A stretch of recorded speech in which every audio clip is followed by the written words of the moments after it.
কি লাভ দুরূদ পাঠ করলে? আল্লাহর রাসূল বলেন, قال النبي صلى الله عليه وسلم, পয়গম্বর বলেন, মান সাল্লা আলাইয়া সালাতান ওয়াহিদাতান সাল্লাল্লাহু আলাইহি আশারা সালাত। আল্লাহর রাসূল বলেন, আমার উপর যদি আমার কোন উম্মত একবার দুরূদ পাঠ করে, আল্লাহ তাআলা সঙ্গে সঙ্গে তার উপর 10টা রহমত আল্লাহ নাযিল করে দেয়। শুধু 10টা রহমত আল্লাহ নাযিল করে এমন না, এ আল্লাহর বান্দারা, তোমার জীবনের ডায়েরিটা যেটা তুমি গুনাহ করতে করতে তুমি কলঙ্ক করে ফেললা, তোমার ডায়েরির মধ্যে শুধু বদ আমল দিয়া ভরপুর। আল্লাহর পয়গম্বর বলেন, একবার দুরূদ পাঠ করবা তো আল্লাহ তাআলা তোমার আমলনামার থেকে 10টা গুনাহ আল্লাহ মিটায় দিবে। তো আল্লাহ তাআলা এত বড় ফজিলত রাখলেন যে একবার দুরূদ পাঠ করবা তো 10টা রহমত নাযিল করবে, একবার দুরূদ পাঠ করবা 10টা গুনাহ তোমার আমলনামার থেকে আল্লাহ তাআলা মিটায় দিবে। এই আমলটা আমাদের করার জরুরত আছে কি নাই? কথা বলেন, আছে কি নাই? এই আমলটা আমাদের করা লাগবে।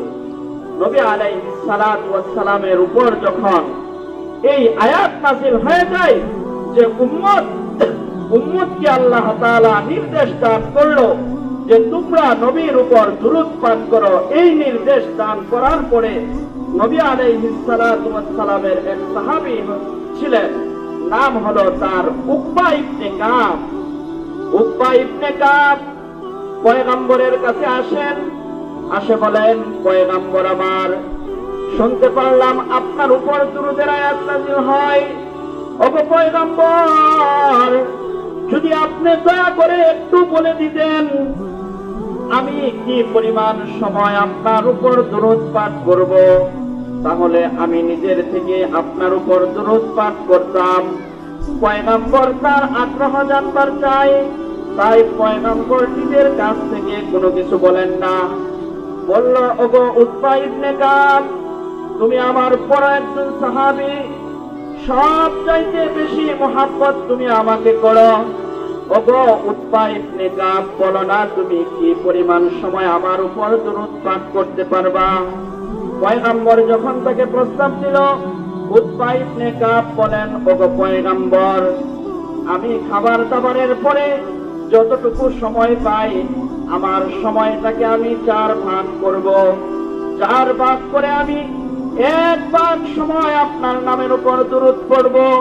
পয়গম্বর আমার, আপনি কি এতে সন্তুষ্ট হবেন কিনা? এই কথা বলার পরে আল্লাহর রাসূল বলেন, ওগো উকবা ইবনে কাব, তুমি তো আমার মুহাব্বতের সাহাবী, তুমি আমাকে বড় ভালোবাসো।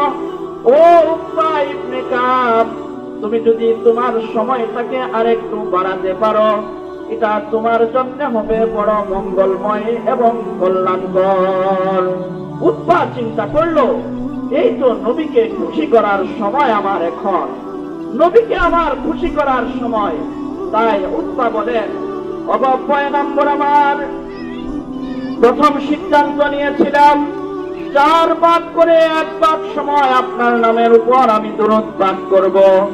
এখন সিদ্ধান্ত নিলাম গো পয়গম্বর, আমি আমার সমস্ত কাজকর্মকে সেরে আমার যে সময়টুকু থাকবে, আমি 2 ভাগ সময় আপনার নামের উপর আমি দুরূদ পাঠ করতে চাই। তো নবী আলাইহিস সালাতু ওয়াস সালাম কিছুটা খুশি হইলেন। এরপরেও আল্লাহর রাসূল বলেন, ও উকবা ইবনে কাব, তুমি আমার প্রিয় সাহাবী, তুমি কি তোমার সময়টাকে আরেকটু বাড়াতে পারো না? পরে উনি চিন্তা করলেন, এই তো নবীকে খুশি করার আমার সময়। তাই বলল, ওগো পয়গম্বর আমার, আমার সময়টাকে আমি 4 ভাগ করব। 4 ভাগ করে প্রথম বলেছিলাম 4 ভাগের 1 ভাগ। ও পয়গম্বর, পরে বললাম 4 ভাগের 2 ভাগ। পয়গম্বর, এখন 4 ভাগের 2 ভাগ না, এখন আমি 4 ভাগের 3 ভাগ সময় আপনার নামের উপর আমি দুরূদ পাঠ করতে চাই। নবী আলাইহিস সালাতু ওয়াস সালাম, তার চেহারার মধ্যে হাস্য উজ্জ্বল হয়ে গিয়েছিল। নবীজি তার উপর আস্তে আস্তে খুশি হয়ে গিয়েছিল। এরপর আবার বলছিল, ওগো পয়গম্বর, আমি কি 4/3 সময় যদি আপনার নামের উপর দুরূদ পাঠ করি, এতে কি আপনি খুশি? পয়গম্বর তার আগ্রহটা আরো বাড়াতে চাই, তাই বলল, তুমি কি আর একটু বাড়াতে পারো না?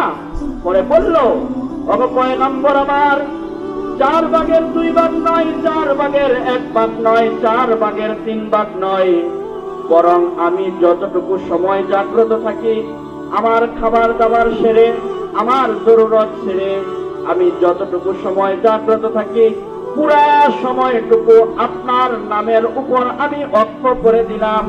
আমি আমার সময়ের মধ্যে যত সময় পাই, পুরা সময় আমি আপনার নামের উপর দুরূদ পাঠ করতে থাকবো।